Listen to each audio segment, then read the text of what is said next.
네, 전북에 막 걸러낸 이슈를 잘 빚어 전달해 드립니다. 막걸리 천태만상 저는 유철미입니다. 자, 먼저 한 주간의 이슈 짚어보겠습니다. 이슈 길잡이 정석 기자 나왔습니다. 어서 오십시오. 네, 안녕하십니까. 첫 번째 소개할 픽은 어떤 겁니까?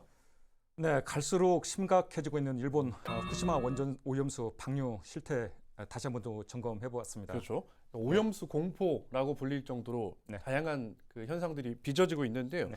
최근에 가장 이슈가 됐던 게 아무래도 소금 사재기 아니겠어요? 우리 지역에서도 그런 현상이 벌어졌습니까? 네, 맞습니다. 최근 그 몇몇 전주 지역 대형마트를 중심으로 천일염 판매가 일시 중단되거나 그 제한을 걸어뒀는데요.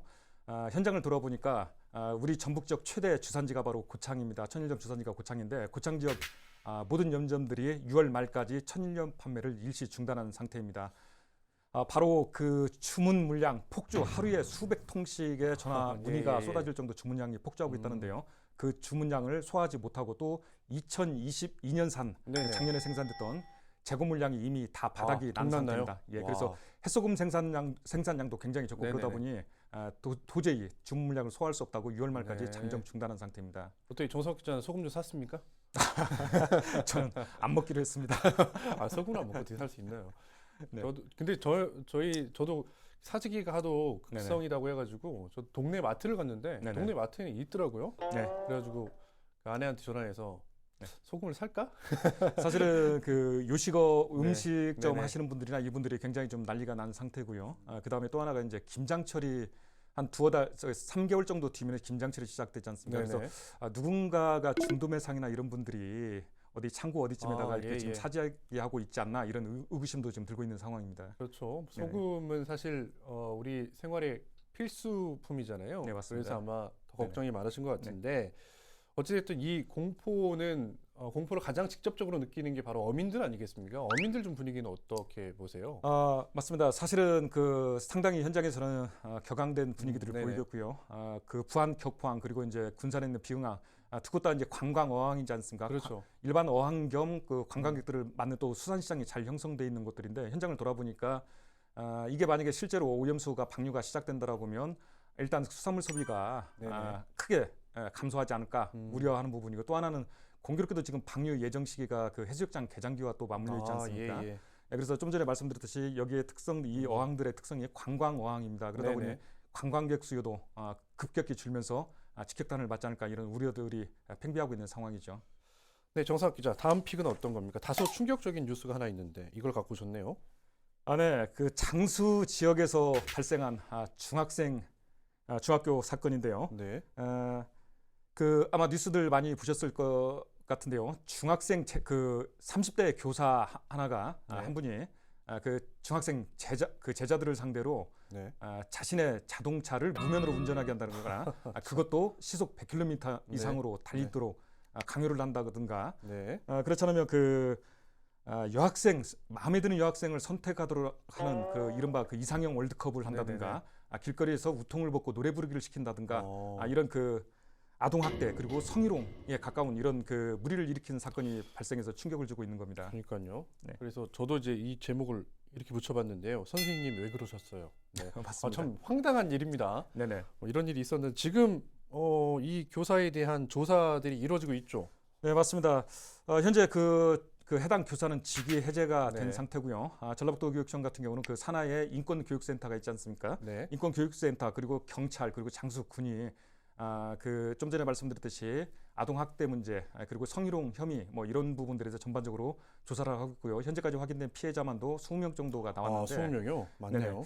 그 추가로 이제 그 2차 피해가 사실 우려되는 부분들이 있습니다. 그래서 현지의 전문가들을 지금 해당 학교 전문가들을 파견해서 집단 상담을 한다든가 그런 치유할 수 있는 프로그램들을 지금 현재 진행도 하고 있는 상황입니다. 그러니까 중학생 정도면 감수성이 가장 예민할 때인데 사춘기죠. 그래서 사춘기 때이기도 하고요. 그래서 사실 이제 믿었던 선생님에게 어떻게 보면 이런 학대를 당했다는 게 있기 때문에 정서적으로 또 안정을 취하는 게 가장 먼저일 거고 이 교사 이런 일이 또 벌어지지 않도록 철저한 조사가 필요하겠죠.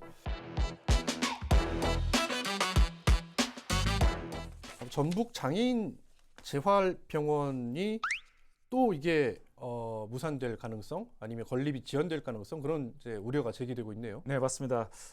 논란의 사업은 보건복지부 그리고 전라북도와 전주예수병원이 그 공동 투자하는 사업인데요. 당초 이 가운데 그 전북 공공어린이 재활센터 건립 사업은 2019년부터 그리고 전북 권역 재활병원 건립 사업은 2021년부터 따로따로 추진돼 왔는데요. 뒤늦게 두 사업의 성격이 유사한 만큼 하나로 묶어서 추진한 게 좋겠다 그런 판단 아래 연계 작업을 추진하면서 사업 기간이 길어지고 덩달아서 그 사업비도 늘어난 게 화근이 지금 된 상황입니다. 그러니까요, 이게 장애인 재활병원이라고 하는 게 사실은 이제 어린이 재활병원, 장애인 재활병원 다 마찬가지로 사실 사회적 약자들이잖아요. 그래서 맞습니다. 제대로 된 또 치료가 더 필요한 분들이고, 네네네. 그래서 이제 이런 공공의 취약계층을 위한 병원이 필요하다, 공공성을 띈 병원이 필요하다는 논의는 계속 있어왔고, 때마침 우리도 그 사업을 받아가지고 진행하나 싶었는데 또 결국 이 미뤄지게 돼서 사실 장애 아이를 키우는 학부모님들 본인 입장에서는 정말 원통 터질 만한 일입니다. 맞습니다. 그 당초 계획대로 만약에 두 사업을 따로따로 추진했다고 그런다면 공공 어린이 재활센터는 2021년 10월에 문을 열었어야 하고요. 전북 권역 그 재활병원의 경우 2024년 말께 그 개원할 예정이었는데요. 두 시설을 하나로 연계한 그 형태로 150병상 규모의 통합병원을 전주 예수병원 제2 주차장 부지에 건립하는 쪽으로 이게 사업 계획이 변경이 되면서 두 시설 다 여지껏 착공조차 못하고 있는 실정입니다. 자연스레 사업 기간이 길어진 만큼 그 당초 한 560억 정도 필요할 것으로 추정이 됐던 그런 사업비 같은 경우 대폭 늘어날 것으로 지금 예상이 되고 있고요. 이 때문에 자칫 잘못했다가는 사업 자체가 무산되지 않느냐, 물거품되지 않느냐 이런 걱정들이 커지고 있는 겁니다.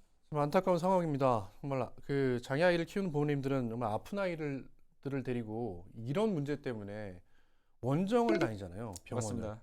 사실 좀 전에 말씀드렸듯이 그 재활병원 자체가 재활을 전문으로 하는 특히 이제 장애인이라든가 그 어린이를 전문으로 하는 재활병원 같은 그런 시설들은 전국적으로도 사실 거의 손으로 꼽을 정도로 적은 편인데 이러다 보니까 그 서울이라든가 인천이라든가 뭐 대전이라든가 이런 데 소수 있는 그런 의료 시설들을 찾아다니고 있는 실정이죠. 그러니까요, 이제 뭐 의사 정원에 대한 충원도 문제고 이런 시설에 대한 확충도 사실은 필요하고, 근데 이제 이런 얘기가 항상 나오면 흔히 말하는 이제 돈 되는 진료 과목에만 또 의사가 몰리는 그런 문제들 그리고 공공 의료 서비스에 대한 어떤 인식의 부재, 철학의 부재 그런 것들에 대한 어떤 정립 그런 게 필요하지 않나 그런 생각도 좀 듭니다. 안타깝네요. 자, 마지막 이슈는 마약 사범 검거 소식이네요. 뭐 이 현 정부 들어서 마약 관련된 뉴스는 많이 나옵니다만 실제로도 마약이 우리 사회에 뿌리 내리면 굉장히 큰 문제이기 때문에 굉장히 그 단속도 많이 하는 것 같은데 최근에 상당수의 마약범이 검거가 됐네요. 네, 맞습니다. 무려 우리 전북 지역에서 91명의 전북에서만요. 마약 사범이 검거됐다는 그런 소식들 뉴스가 많이 나갔었는데요. 관련해서 우리나라 같은 경우는 이미 8년 전에 마약 청정국 지위를 상실한 채 마약 소비국으로 지금 바뀐 상황입니다. 그만큼 그 마약 일상 속으로 많이 파고들고 있다는 얘기입니다. 최근에는 뭐 이게 문제일까라고 문제 인식을 사실 못 하고 있었는데 뭐 마약 관련된 용어들이 그냥 심심치 않게 사용되잖아요. 네, 뭐 분식점이라든가 학교 주변에도 가면 굉장히들 많이 마케팅용으로 사용되고 있는데 예를 들어서 뭐 마약 김밥, 마약 떡볶이, 마약 옥수수 등등등해서 그런 용어들을 많이 쓰고 있는데 마치 그 마약처럼 중독성이 강한 맛을 지니고 있다 이런 거를 좀 어필하기 위해서 홍보하기 위해서 사용하는 용어로 보이는데 문제는 이게 그 자칫 그 마약 자체에 대한 경계심을 느슨하게 만들 수 있는 요인이 되지 않느냐 이런 우려들도 커지고 있는 거죠. 저희도 이제 기자이기 때문에 이런 용어는 좀 가려가면서 써야 되겠다. 이거 준비하면서 좀 그런 생각도 들었습니다. 네, 맞습니다. 네, 이번 시간에는 천태만상, 천태만평, 전북일보 정윤성 화백의 만평으로 보는 세상 전해드리겠습니다. 함께 보고 오시죠.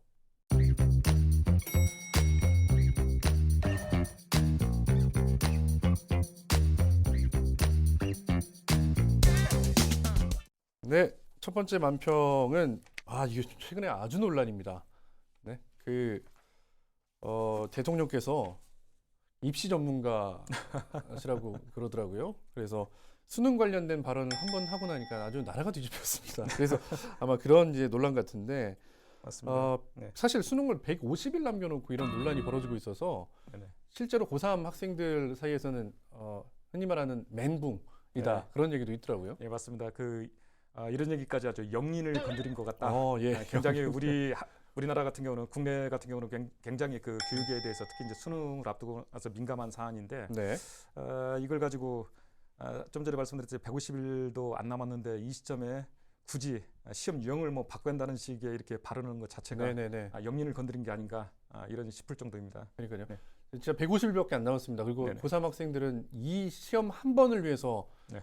지금 몇 년을 달려온 거 아니겠습니까? 네, 그리고 맞습니다. 학부모님들도 또 뒷바라지 하고 계셨을 테고 그래서 네. 이 혼란이 꽤나 여파가 좀 있을 것 같다. 좀 네. 그런 생각도 들어서 저희가 나중에 또 한번 다뤄보도록 하죠.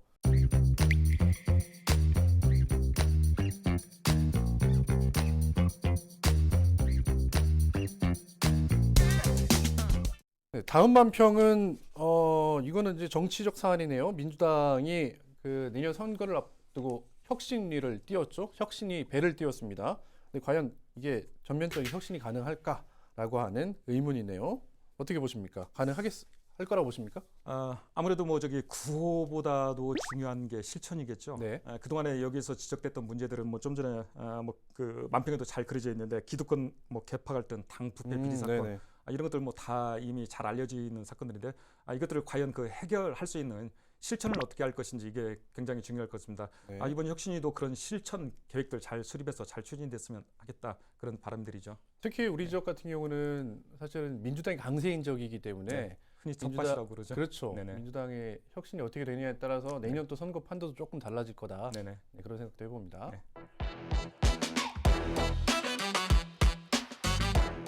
네, 이제 메인 아이템으로 넘어가 보겠습니다. 자, 이제 7월이면 민선 8기가 출범한 지 7월이죠. 민선 8기가 출범한 지 1년이 됐는데요. 자, 우리가 사는 지역의 단체장들 과연 1년 동안 무슨 성과가 있었고 또 어떤 과제가 있는지 짚어보겠습니다. 함께 할 분 소개하겠습니다. 네, 우리 지역의 대표적인 시민단체죠. 참여자치 전속 시민연대 이창엽 사무처장 모셨습니다. 어서 오십시오. 네, 안녕하세요. 네, 알겠습니다. 오늘 그 1년을 돌아볼 건데 날카로운 비평 부탁드립니다. 제가 평소에 좀 날카롭게 살지 못해서 과연 날카롭게 될까? 네네. 알겠습니다. 한번 걱정됩니다. 짚어보죠. 예. 정사학 기자 계속 나와 계시고요. 자, 우선은 이 시간에 우리 지역의 도정, 그다음에 교육, 그리고 전주시청 일단 세 가지 분야만 한번 짚어보겠는데요. 자, 두 분 1년이 벌써 지났습니다.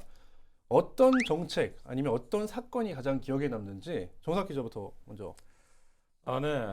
저는 그 전주권 최대 현안 중 하나였죠. 그 1997년부터 무려 세 차례나 시도했다가 실패했던 네. 바로 그 전주시와 완주군 간 시군통합 네네네. 문제입니다. 어떤 사건, 어떤 정책 좀 기억에 남으십니까? 김관용 지사가 2차 전지 산업단지 네네. 예, 유치하기 위해서 이제 국회에 가서 직접 이렇게 브리핑을 네네. 했다는 거고요. 그때 함께한 참여자들이 1,000명이 넘었다라고 하는 네네네. 거죠. 상당히 대규모인 네. 거고요. 전례 없이 네. 물론 이제 그 관 주변에서 활동하시는 분들이 네. 많이 많이 가셨겠지만, 갔겠죠. 네네. 그나마도 1,000명이 갔었던 것은 네. 그 주변에 계신 분들의 그 주변이 네네. 뭔가 좀 지지하고 응원하지 않으면 예. 거기까지 같이 따라갈 어허. 그 용기가 이렇게 나서진 않잖아요. 네네. 근데 그런 걸 보면 뭔가 좀 김관영 지사의 여러 가지 사건 중에 대단한 사건 중에 하나다. 저는 그렇게 봅니다. 그만큼 도민들이 뭐 대다수는 아니겠습니다만 네. 김관영 지사의 도정, 그다음에 도정 어떤 수행하는 과업들을 좀 지지하고 있는 것 같다? 뭐 그런 네네. 하나의 현상이다 그렇게 혹시 네. 보십니까? 예, 저는 그렇게 보고 있고요. 계속 뭔가 시도하고 네네네. 1년을 계속 시도하면서 그 도정을 운영한 걸로 보고요. 그 쉬지 않고 하는 것에 대해서 도민들이 네. 일단 좀 더 좀 지켜볼 필요가 있다. 네. 예전 그 도의사처럼 싹둑 그 지지를 예, 잘라내기는 좀 어려운 건 아닌가 네. 이렇게 보고 있습니다. 자, 그래서 저희가 네. 어렵게 모셨습니다. 바쁜 일정에도 와주셨는데요. 김관영 도지사 모시겠습니다. 어서 오십시오. 박수라도 쳐드려. 네. 아이고 오셨습니다. 네, 이게 우리가 그 천태만상 그 초창기에 만들어 놓은 건데요. 중복 출연. 네, 오랜만에 또 이렇게 보죠. 너무 가까이 계시니까 부담스러우니까 좀 떨어져 주시고. 네, 알겠습니다. 이렇게 얼굴 보면서 얘기하시죠. 네. 알겠습니다. 자, 정석 기자, 일단 네. 그 김관영 지사 관련해서 그 시도지사 관련된 그 여론조사들이 또 정례 여론조사가 있잖아요. 최근 맞습니다. 여론조사 결과 업무 수행 지지도 네네. 어떻게 좀 나왔습니까? 네, 그 여론조사 전문기관인 그 리얼미터가 매월 그 전북 도민 500명을 대상으로 그 도지사에 대한 직무수행 평가, 즉 네네. 그 정책 지지율 조사를 해서 발표를 하고 있는데요. 김관영 전북도지사의 경우 지난해 그 7월 취임 이래 줄곧 50%대에 머물고 있는 상황입니다. 네. 가장 최근에 나온 5월 지지율 또한 57.1%를 보였는데요. 지난해 6월 지방선거 때 득표율이 82.1%였던 점을 고려한다면 네. 그만큼 지지층이 얇아지고 있다. 즉 김지사표 공약에 대한 공감한다라는 그 네네. 유권자들이 점점점 줄어들고 있다라는 겁니다. 다만 여기서 조금 더 살펴볼 부분은 타지방, 그러니까 전국 17개 네네네. 시도가 있지 않습니까? 타지방 시도지사과는 어떤가를 몇 살펴보면 등입니까? 이 부분은 본인이 굉장히 강조하고 싶은 부분일 것 같은데 김영록 전남지사 그리고 이철우 경북지사에서 3순위 정도를 지금 보이고 예, 있는 예. 상황입니다. 네, 굉장히 사실 전국적으로도 보면 높은 수준인데 저희가 뭐 사실 50%라고 하면 공무원 시험도 흔히 60%를 기준으로 해서 60점을 기준으로 해서 네네. 발악을 네네. 판단하지 않습니까?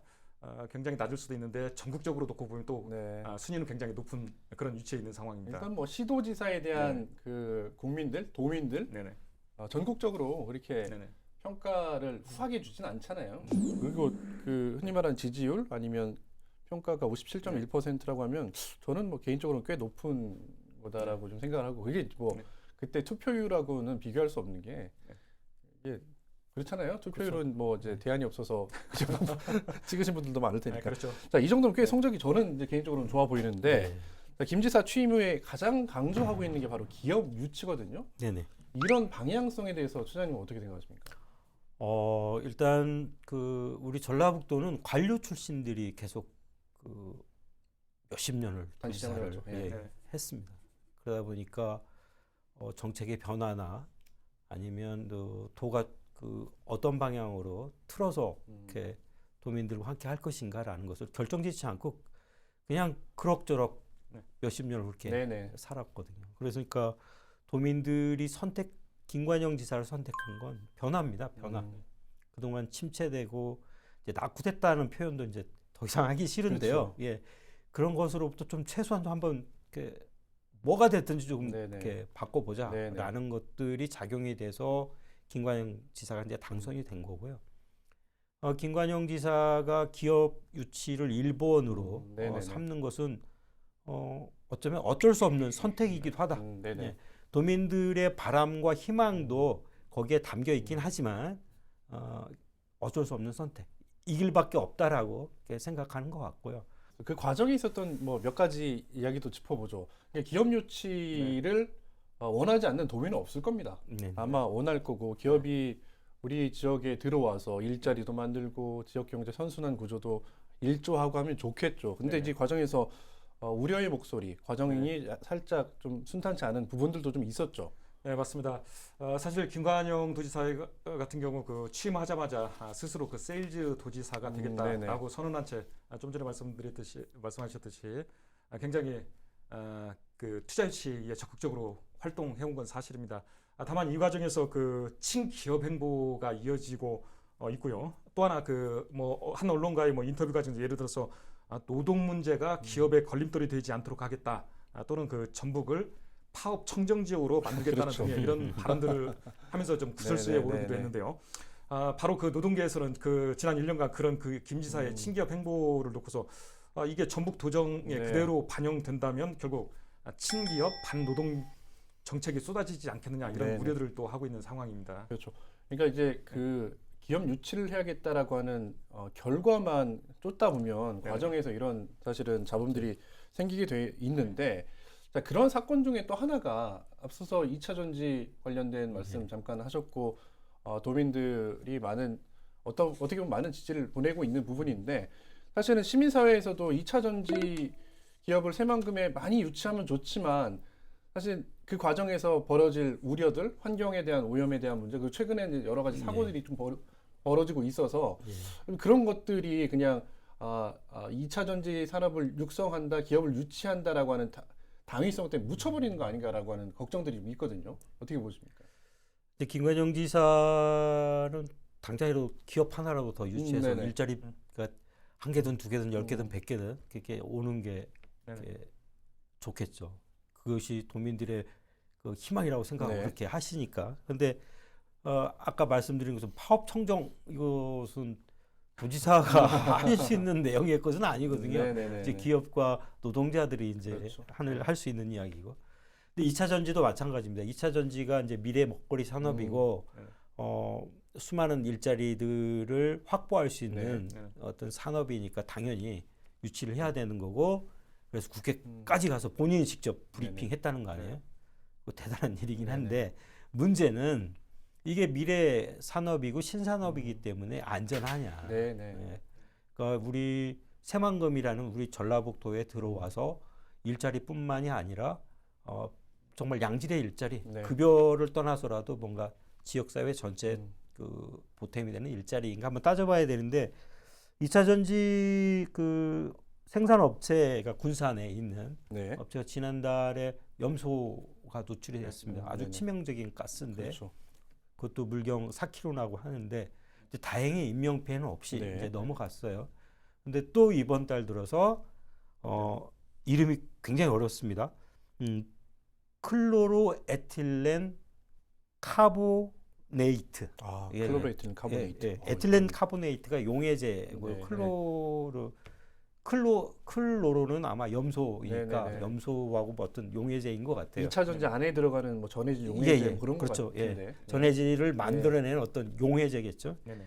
이제 이게 누출이 된 거죠. 그 역시 이제 염소가 포함된 거기 때문에 치명적인데 한 달 사이에 2번이나 연속적으로 이게 발생이 됐다면 이게 그 생산업체의 문제, 생산업체만의 문제일 수도 있고 아니면 2차 전지 산업 전체의 문제일 수도 있거든요. 이것에 대해서 좀 더 정확하게 진상 파악이 되고 이것이 재발되지 않아야 된다는 거거든요.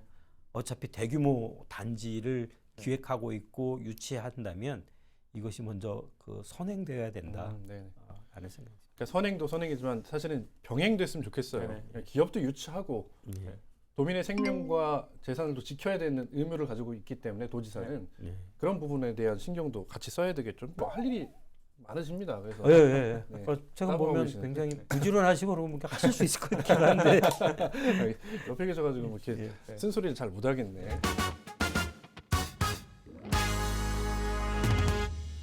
이번에는 전라북도 교육청으로 가보죠. 서거석 교육감.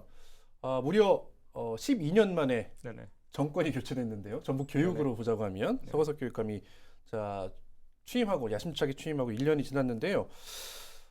정석 기자.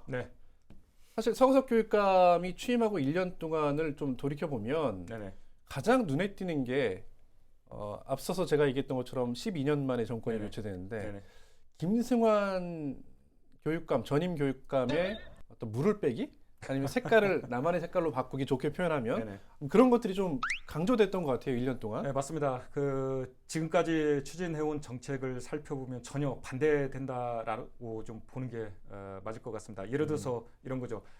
전임 그 김승환 전 교육감 같은 경우 학생 인권을 중시하는 그런 인권 정책을 펼쳤다면 서거석 현 교육감의 경우 학생 인권만 중요한 게 아니다. 교권도 중요하다. 그래서 교사 인권에 관한 그 지방조례를 개정 그 두 가지를 다 통폐합한 그런 그 지방조례 개정을 추진했었고 그게 또 실제로 큰 논란 끝에 도의회를 통과했죠. 얼마 전에요. 그런 게 있었고 또 하나 조금 덧붙이자면 농어촌에 산재하고 있는 소규모 학교 문제인데 김승환 전 교육감 같은 경우 지난 12년간 소규모 학교 통폐합 자체가 금기시됐었죠.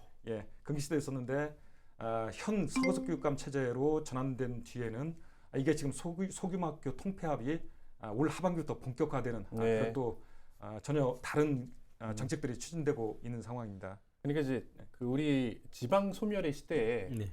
특히 농촌 지역 같은 경우는 학교라고 하는 게 단순히 학생들이 학업을 하는 공간뿐만 아니라 지역의 어떤 커뮤니티 뭐 그런 다양한 역할들을 한단 말이에요. 그래서 김상훈 교육감은 그동안에 학교가 있어야 지역도 같이 산다라고 하는 입장이었던 반면에 서거석 교육감은 왜 아이들을 인질로 볼모로 잡아서 그 작은 학교를 살리려고 하냐.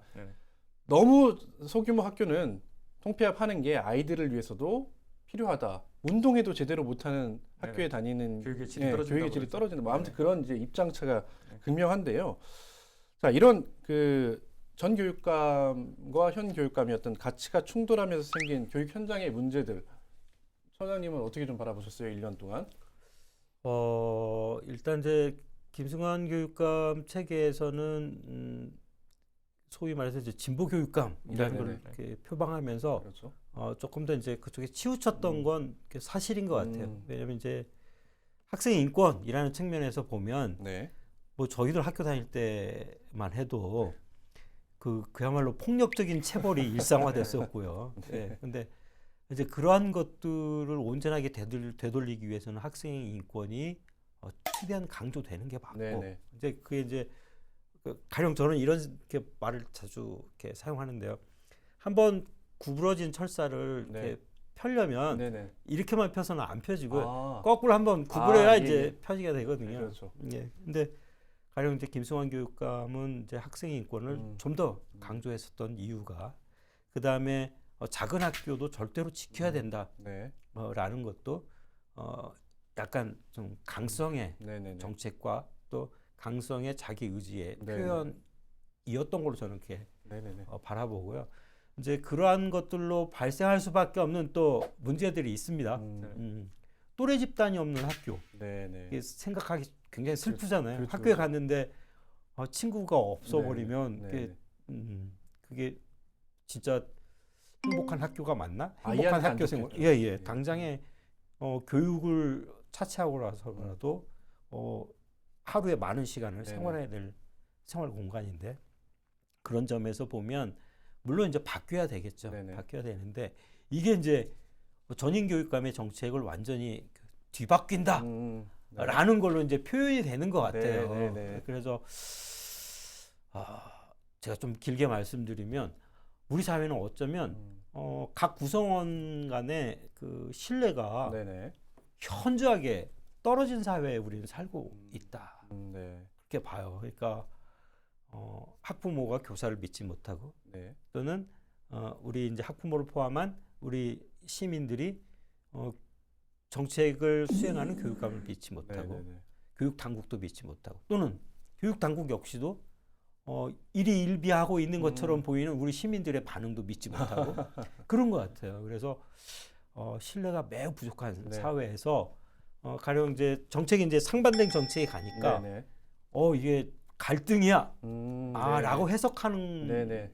게 많은 것 같아요. 언론도 그렇게 막 몰고 가고 그렇게 해석하는 게 편하니까. 예. 그런 것 언론도 같습니다. 그렇게 네. 몰고 가고 이제 그렇지는 않은 것 같고요. 네. 이렇게 막 구부렸으니까 이제 정상으로 되돌리는 역작용 또는 네. 반작용 이런 정도로 좀 봐주면 좋지 않을까. 네. 오늘 처장님이 굉장히 뭐랄까 마음을 넉넉한 마음을 품고 오셔서 알겠습니다. 1년 지났으니까요. 그러니까 저도 처장님 말씀에 공감합니다. 이게 무려 12년 동안 학생 인권이라는 게 강조되었고 그리고 당연히 그때 시대적 어떤 사명, 흐름 그런 것들은 학생 인권이 충분히 강조돼도 문제가 되지 않을 만한 사회였죠. 아까 처장님 말씀하셨던 것처럼 학교 내 교사에 의한 폭행이 아주 그냥 일상화돼 있던 학교였으니까요. 시소 지금 이론을 말씀하시는 그렇죠. 것 한쪽으로 기울어 네. 있어서 이쪽에 힘을 줘서 네네. 균형을 잡아야 한다. 이런 그러니까 이제 정도로 봐주는 게 좋을 것 같아요. 작용이 있으면 또 반작용이 있는 건데 그런 차원에서 지금의 어떤 그 교육 서거석 교육감의 교육 철학은 학생 인권은 어느 정도 신장됐으니 지금 문제가 되고 있는 교사의 교권도 신장할 필요가 있지 않냐라고 이렇게 아마 보는 것 같아요. 선의로 해석하자면 그렇습니다. 그리고 또 정석 기자 하나 눈에 띄게 그 서거석 교육감 체계에 들어와서 강조되고 있는 게 바로 기초 학력이라고 하는 부분이에요. 네네. 그러니까 기초 학력이 그동안 너무 떨어져 있다. 우리 아이들의 기초학력이. 그래서 우리 기초학력을 키우겠다라고 하는 게 강조되고 있잖아요. 기초학력 책임제는 말 그대로 학생들이 최소한의 기초학력 능력을 갖출 수 있도록 학교가 책임져야 한다. 그런 네네네. 교육 시스템을 개발해서 운영해야 한다라는 건데요. 한쪽에서는 그동안에는 이제 학생 줄 세우기가 우려된다고 해서 이런 것들을 굉장히 금기시했었고 또 그렇다 보니까 이게 실질적으로 현장에서는 네. 예를 들어 각종 그 평가 시험들 있지 않습니까? 이걸 최소화한다거나 중단하는 그런 네네. 일들이 이어졌었죠. 네. 그런데 그 서거석 교육감 현 체제에 들어서는 이게 다시 지금 부활할 움직임을 보이고 있는데요. 실제로 그 최근 그 6월 그 전국적으로 치러졌죠. 6월 그 전국 연합 학력 평가가 있었는데 네네. 우리 전북 지역에서는 고등학교 1학년생들이 처음으로 네네. 사상 처음으로 그 시험에 참여하게 됐습니다. 바로 좀 전에 말씀드렸던 그런 그 정책들이 이제 서서히 제 모습을 나타난다라고 보는데 앞으로 그 서거석 교육감 체제에서는 점점 더 많은 평가 시험도 치를 것이고 좀 전에 말씀드렸듯이 기초학력을 보장하기 위한 프로그램들이 진행되지 않을까 그렇게 전망이 됩니다. 그러니까 비판적으로 바라보는 쪽에서는 야 이거 일제고사 부활 아니야? 라고 비판적으로 바라보는 쪽이 분명히 있습니다. 그리고 또 학생들 우리 아이들을 너무 또다시 경쟁 사회로 내모는 거 아니야? 라고 하는 비판도 있는데 그러니까 이 부분도 소장님 보시기에는 이 작용 반작용 같은 겁니까? 어떻게 보세요? 뭐 약간 비슷한 측면이 있긴 네네. 한데요. 일단 일제고사라는 게 그런 거죠. 그러니까 학생들 같이 그 친구들이죠. 학생들은 친구들인데 그 친구들을 1등에서 서열을 쫙 꼴등까지 매기는 거죠. 서열을 매기는데 그러려고 일제고사를 본 게 아닌데 결국은 네. 그렇게 작용되어서 네. 일제고사를 폐지시킨 거거든요. 근데 이제 뭐 성취도 기초학력이라는 네네. 측면에서 보면 뭔가 좀 평가가 필요하긴 해요. 네네네. 그것을 어떻게 평가할 것인지 그 평가 도구가 현재는 네. 제대로 이제 개발이 다 안 됐다고 저는 보고 네네네. 있고요.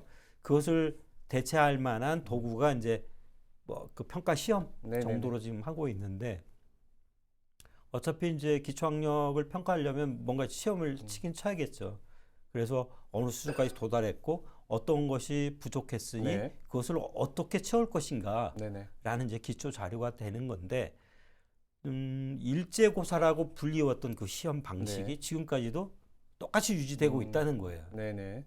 저는 시험의 도구만 바뀌면 시험의 도구가 좀 바뀔 필요가 있다. 현재 필답고사 네. 뭐 그거 위주로 돼 있는 거 좀 바꿔서 실제로 기초학력이 부족한 부분들을 빨리 캐치해내고 그것을 보강할 수 있도록 네네. 교사들이 그런 도구로 작용돼야 되는데 이제 예전에 똑같은 도구를 가지고 그렇죠. 부활했냐 안 했냐 그러니까 이제 논란이 되는 거고요.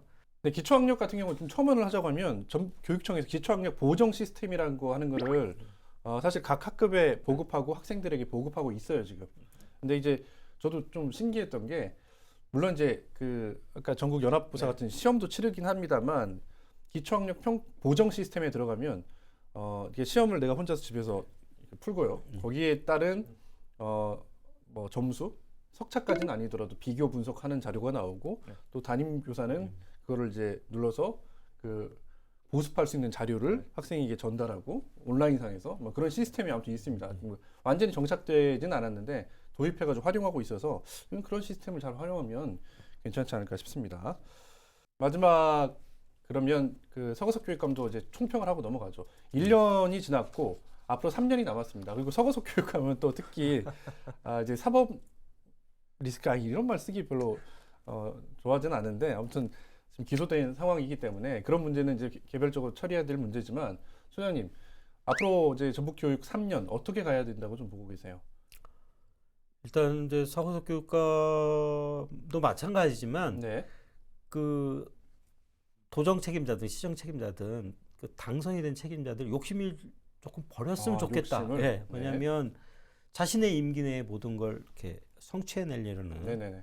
그렇게 돼버리면 못하는 거거든요. 오히려 전임자의 정책을 뒤집어야 이렇게 가능한 것처럼 그렇게 네네. 되고 이제 그것이 다음 선거에 또 나오려고 그게 평가 잣대가 되니까 네. 그럴 수밖에 없는데 그럼에도 불구하고 좀 차분한 마음으로 좀 임했으면 좋겠다. 서거석 교육감에게 보여지는 모습은 매우 부지런하신데 좀 바빠 보여요. 이게 좀 덜 바빴으면 좋겠거든요. 좀 여유를 가지시라. 예. 저는 손석 기자는 네, 어떤 뭐 말씀 흔히 교육은 백년지대계라고 네. 하는데 단발성 정책보다는 그 좀 전에 말씀드렸던 백년지대계와 같은 뼈대를 네네. 좀 세우는데 좀 네. 더 주력해줬으면 좋지 않을까 그런 생각을 좀 해봅니다. 알겠습니다.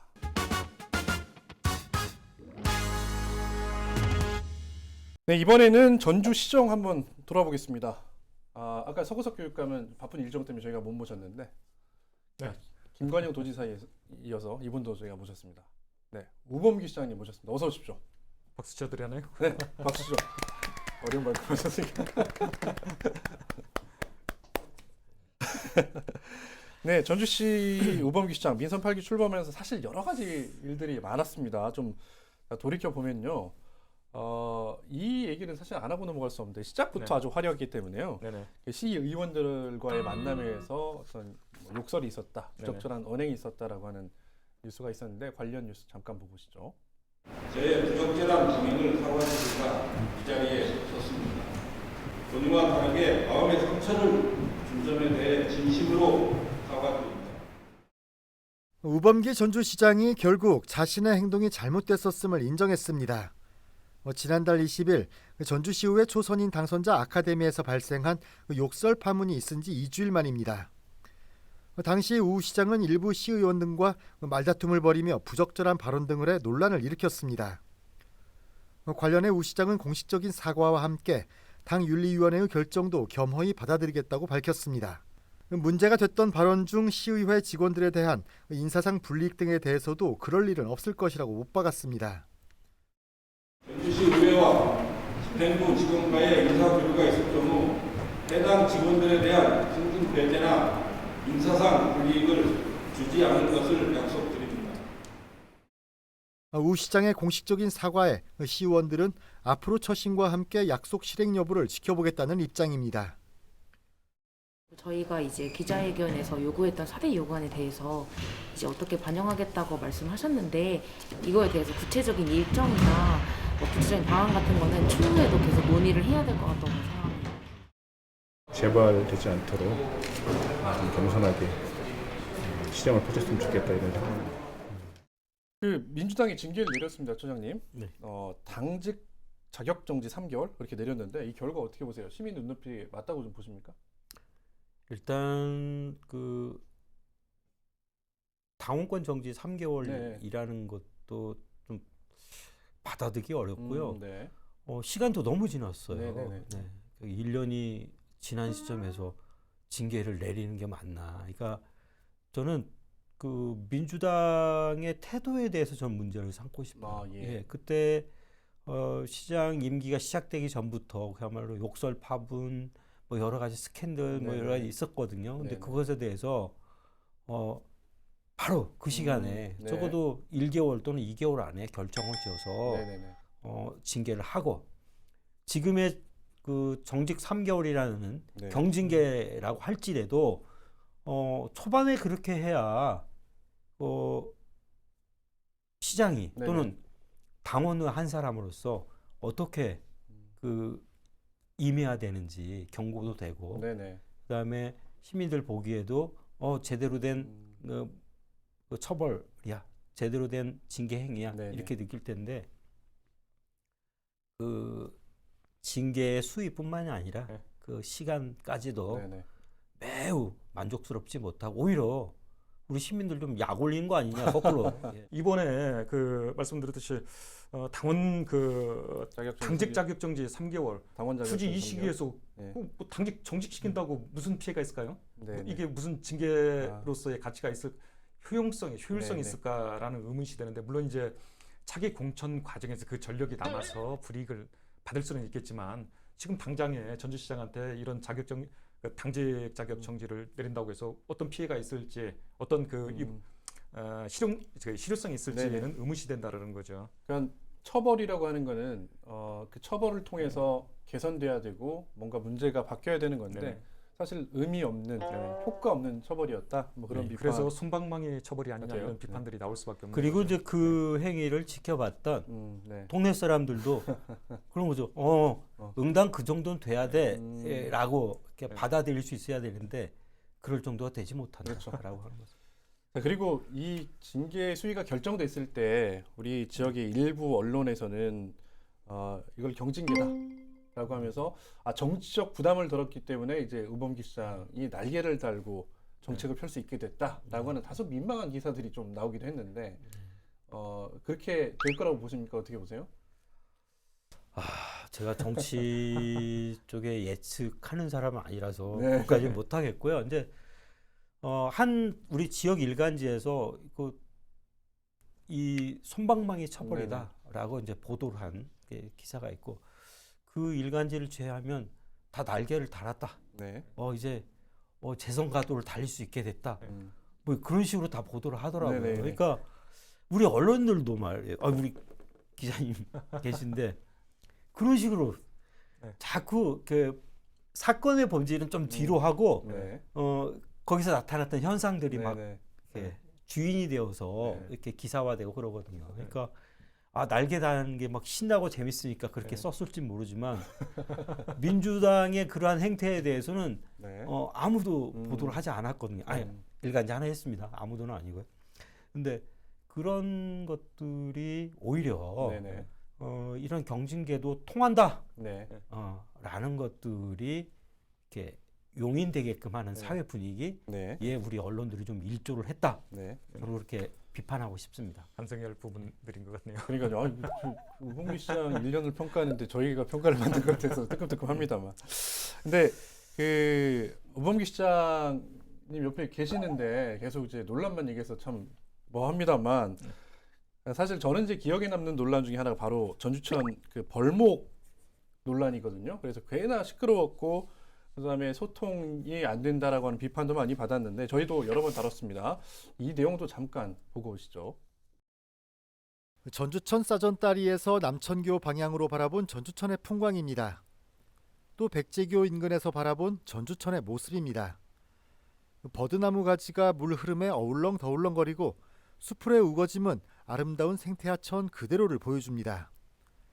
남천교에서 바라본 석양지는 전주천의 모습은 그림보다도 더 사랑스럽습니다. 그런데 지금 전주천은 곳곳이 폭격을 맞은 것처럼 성한 곳이 없습니다. 우거졌던 수풀들은 본데 없이 깎여져 나갔고 직경 30-40cm 되는 나무들은 난폭하게 잘라졌습니다. 예전에 그 아름답던 풍경이 사라진 겁니다. 사정이 이렇자 시민들은 공분하고 있습니다. 전국적으로 아니면 또 세계적으로 이게 굉장히 깨끗한 하천이거든요. 이 나무를 한순간에 다 베어버리는 그 원인을 잘 모르겠고 제가 시에다 문의해 보니까 이게 뭐 꽃가루 때문이라고 얘기하는데 사실은 꽃가루 아니고 어떻게 시방이거든요. 시방이고 인체에 무해하다고 나왔어요. 그런 논리라면 이 교통사고 나는 도로도 다 막아버려야죠. 전주시는 홍수 등의 재난을 막기 위한 치수 정책의 일환으로 이번 벌목 등이 진행됐다고 밝혔습니다. 지금 기후변화로 인한 국지적인 집중호우가 발생했을 때 저희가 하천의 통수단면 확보가 좀 안 되고 치수 기능을 좀 회복하기 위해서 하천 재방 사업을 하고 있지만 최우선적으로 하는 게 시민의 재산과 인명보호에 우선적으로 좀 하고 있습니다. 그간의 환경 위주 정책에 치중한 나머지 치수 정책 부분을 놓쳤다는 설명인데 깊은 고민이 없었음을 인정했습니다. 준설을 하고 나무 식재 제거하는 부분에서는 사전에 저희가 자문을 받은 적이 있습니다. 이제 그거에 상세하게 다시 이제 직접 공사하면서 협의를 안 했던 부분이 있지만 시민단체는 전주시의 치수 정책에 대해 공감은 했지만 그 근거가 없다고 지적합니다. 치수 중요하죠. 홍수 예방해야 되고요. 재해 대책 예방해야 되는 건 맞습니다. 하지만 그 근거가 명확하지 않다라는 거예요. 실제로 그 개 홍수위가 있고 그 홍수위에서 제방이 나무가 그 홍수에 미치는 영향이 있다라고 하는 정확한 근거가 없기 때문에 그 근거를 좀 제시해 줬으면 좋겠다는 생각이고요. 자의적이고 행정 편의적인 벌목이라며 도시 감수성이 없다고 비판했습니다. 실은 여기 지금 남천교 뒤에 있는 이 나무들 옆에 있는 버드나무는요, 시민들과 함께 만든 공간입니다. 그러니까 그런 공간에 대한 감수성도 없는 행정 정책이라고 봐지는 거죠. 전주시 행정이 거칠고 사나워졌다는 점을 우려합니다. 생태하천을 만들기 위해서 20년이 걸렸습니다. 나무를 만드는데요, 이런 공간을 만드는데 20년이 걸렸는데요. 나무 벌목하는 데는 제가 여쭤봤거든요. 몇 분 정도 걸리겠냐 했더니 어떤 분은 10초면 끝날 수도 있어 라고 할 정도로 우리의 20년 역사가 그냥 싸그리 무너졌거든요. 시민과 연대해 얼마 남지 않은 나무를 지키겠다고 밝혔습니다. 소장님, 전주천 나무들이 이렇게 무단으로 무단이 아니죠. 무자비하게 벌목됐다. 뭐 그런 그 언론 기사 보셨을 때 어떤 느낌이셨어요? 또 많이도 지나다니실 텐데. 네. 근데 이제 보기 전에 그 이야기를 먼저 들었거든요. 예. 현장을 보기 전에 네. 이야기를 전해 들었을 때, 뭐 깜짝 놀라는 것도 어떻게 그것도 가능하지 못하고 설마 그런 일이 벌어졌을까? 네. 네. 그랬고 실제 일어날 수 없는 일이 이제 일어난 거죠. 보면 20년 적어도 20년을 넘게 전주 시민과 함께 있었던 생명체예요. 예, 버드나무도 생명체고 뿌리도 꽤 깊이 박혀 있었을 거고 그것을 누구와 상의 한 번도 없이 그냥 시장의 결단으로 베어질 만큼 하찮은 것인가 라는 생각이 먼저 들었고요. 네. 뭐 전주시에서 얘기하는 하천 관리, 그다음에 집중호우로부터 발생할 수 있는 여러 위험 이런 것들에 대해서 어떻게 전문가 의견들을 들어봤는지, 예, 그런 결정들을 시민과 함께 하도록 돼 있는 조례가 있는데 그 조례를 제대로 지켰는지는 그 다음 생각이었고요. 첫 번째 생각은 나랑 같이 살고 있었던 생명이 쓰러졌다라는 생각이 먼저 들었죠. 우범기 시장은 그 본인 스스로도 아주 강조하는 게 개발이거든요. 전주의 발전을 위해서는 침체된 전주를 발전시키기 위해서는 개발해야 된다라고는 사실 이제 어떻게 보면 개발론자이기도 한데, 그리고 그게 설득이 됐기 때문에 시민들이 또 선택을 받았던 거기도 합니다. 근데 아무리 그런 이제 시민의 선택을 받았던 시대라도 최근에 벌어진 뭐 자전거 도로 문제도 그렇고 이 전주 벌목도 그렇고, 아니 소통이 좀 안 되는 거 아니야? 약간 불도저식 행정이 아니냐라고 하는 비판들이 있잖아요. 네, 맞습니다. 보세요? 이번 사안도 좀 보게 되면 사실 군대 같다는 생각이 듭니다. 군대요? 군대에서 흔히 선조치 후 보고지 않습니까? 네네. 행정기관의 경우는 반대가 돼야 한다는 게 기본인데, 예를 들어서 대개 그 행정기관들이 어떤 그 정책이나 사업을 추진할 때는 전문가 자문을 구한다든가 시민사회 여론 경청부터 하게 됩니다. 그래서 거기에서 나오는 예상되는 문제점들에 대한 개선 대책 또는 사업을 추진할지 말지를 최종 결심한 뒤에 사업을 또는 그 프로그램을 진행하고 정책을 추진하는 이런 절차들이 진행이 되는데, 저도 이번 사례를 보고 좀 깜짝 놀랐던 게 과연 이런 절차를 거쳤나? 너무 급작스레 진행이 됐기 때문에 뭐 한마디로 불통 행정의 전형이 아닌가 이런 비판이 나오고 있는 이유입니다. 그러니까 이제 우범기 시장이 출범하면서부터 사실 이제 이렇게 설화가들이 좀 있었잖아요. 아까 잠깐 소개도 했었고, 뭐 캠프에서 도와줬던 인사들 내가 자리 주겠다는데 뭐가 문제? 뭐 그런 이제 말도 한번 해가지고 논란이 되고 했었는데, 그러니까 어떻게 보면 이제 자신감의 발로처럼 보이긴 하지만. 그게 이제 잘못 비춰지면 잘못되면 불통처럼 보일 수 있다는 그런 약점을 동시에 갖고 있죠. 그래서 이제 그런 논란들이 계속 있었던 건데, 이런 그 우범기 시장의 어떤 개발 정책, 기존의 전주시가 뭐 흔히 말하는 도시재생을 위주로 짜여져 왔던 그 8년간의 전주 시정, 그걸 완전히 바꾸겠다라고 하는 거잖아요. 또 우범기 시장도, 그리고 시민들의 선택을 또 받은 거기도 하고. 그런 부분에 대해서는 어떻게 평가하시겠습니까? 일단 이제 전임 시장의 정책이 이제 오래 걸리는 거잖아요. 이게 우리 전주가 발전하는 거야, 그냥 그대로 있는 거야. 그렇게 그런 의심들도 있었고요. 이제 그러다 보니까 이제 우범기 시장이 된 거고, 시민들 입장에서 보면 물론 바뀌긴 바뀌어야 되겠죠. 근데 왜 바뀌는지에 대해서 설명이 먼저 필요하다. 왜 바뀌어야 되는지에 대해서 어떤 분들이 이런 얘기를 하더라. 그 이야기를 먼저 듣고 네. 아 이래서 바뀌어야 되는구나. 이렇습니다라고 먼저 설명이 돼야 되는데 그런 설명이 없다는 거죠. 자전거 도로 만들면 불편하다라는 의견들이 네. 있었던 건 사실이에요. 네네네. 그래서 뭔가 좀 고민 좀 해봐야 되는 거 아니야? 근데 그러한 어떤 의견들의 경청, 수렴 뭐 이런 그런 절차도 없이 일단 중단해, 사업 중단해 이렇게 시작된 거거든요. 아, 네. 재검토도 그 이후에 재검토지 네네네. 중단이 네. 먼저 예.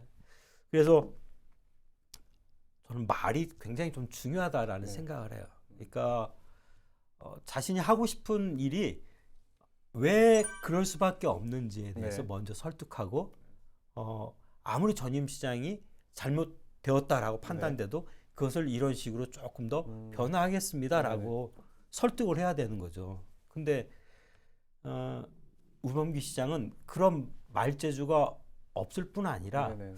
그런 말을 할 수 있을 만한 머릿속에 여유도 없을 거다. 저는 최근에 1년 동안 바라보면서 굉장히 여유 없는 그 시정 책임자를 우리 전주 시민은 좀 두게 되었다. 와, 앞선 두 기관에 대한 평가는 굉장히 너그러운 마음이었는데 이번엔 좀 세게 나오시네요. 아유, 셌나요? 근데 하여튼 좀 여유를 가졌으면 좋겠어요. 네. 우병기 시장도 말이 왜 그렇게 나와? 좀 여유를 두고 아무래도 먼저 설명하려고 하고. 아무래도 그 일상 생활하고 밀접한 정책들 또는 사업들을 하는 기관이다 보니까 전주시가 같은 기초지자체지 않습니까? 아마 그래서 시민들 피부에 더 와닿는 그런 것들이 있는 것 같습니다. 이슈도 많아요. 그래서 네네. 이슈도 많은데 어찌됐든 그런 의지를 가지고 있는 거는 시민들의 또 선택을 받았기 때문에 그런 거긴 하지만 앞서 얘기했던 3명의 단체장 모두 단체장으로서는 다 초선이에요. 초선이 아니라 처음 하는 거잖아요. 네. 그래서 아마 굉장히 뭔가 성과를 보여주기 위해서 급한 것 같다. 좀 여유를 가져라라고 하는 말씀은 세 분 다 이게 다 사실은 통용되는 말 같습니다. 네, 이제 마무리 해보겠습니다. 우리 전라북도 자치단체 다 훑어본 건 아닌데요. 도정, 그다음에 교육, 그다음에 시정, 전주시정 정도 훑어봤는데요. 마지막으로 우리 정석 기자, 앞으로 3년 남았잖아요. 인선 8기가요. 당부하고 싶은 게 있다고 하면 한 말씀 부탁드릴게요. 네, 뭐 지난 1년 같은 경우는 그동안에 이제 사실 새로운 정책들을 개발하고 또 전임 단체장들이 했던 정책들을 점검해서 존폐 여부를 결정하고 이런 시기였다라고 한다면 나머지 앞으로 남겨진 그 3년 정도는 이걸 어떻게 실현시킬 것인지 새롭게 정립한 그 정책을 어떻게 실현시킬 것인지 시민들이 직접 피부에 와닿는 결과를 낳을 것인지를 결정하는 중요한 시기라고 생각합니다. 따라서 그 실행 계획도 좀 더 차분히 잘 정리해서 좀 썼으면 좋겠고요. 그리고 더 중요한 거는 임기 안에 그 결실을 좀 볼 수 있는 뿌린 씨앗을 좀 거둘 수 있는 그런 계기가 좀 됐으면 좋겠습니다. 초장님은 이제 시민단체 활동하시는데 시민단체에서 또 꼼꼼하게 견제하셔야 될 일도 많으실 것 같아요. 앞으로 3년 어떻게 했으면 좋겠다는 바람을 갖고 계세요?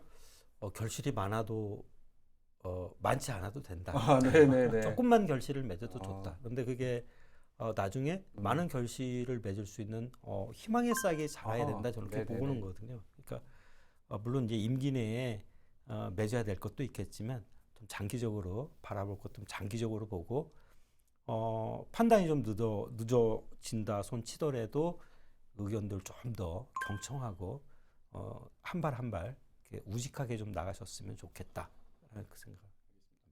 단체장은 우리 손을 뽑았기 때문에 시민들이 또 꼼꼼하게 남은 임기를 지켜보면서 견제하는 것도 필요하죠. 근데 이제 개개인이 다 할 수 없으니까 그런 역할들을 우리 시민사회단체에서 하고 있는 건데요. 그런 의미에서 참여자치 전북 시민연대 많은 후원이 있었으면 좋겠다는 생각이 듭니다.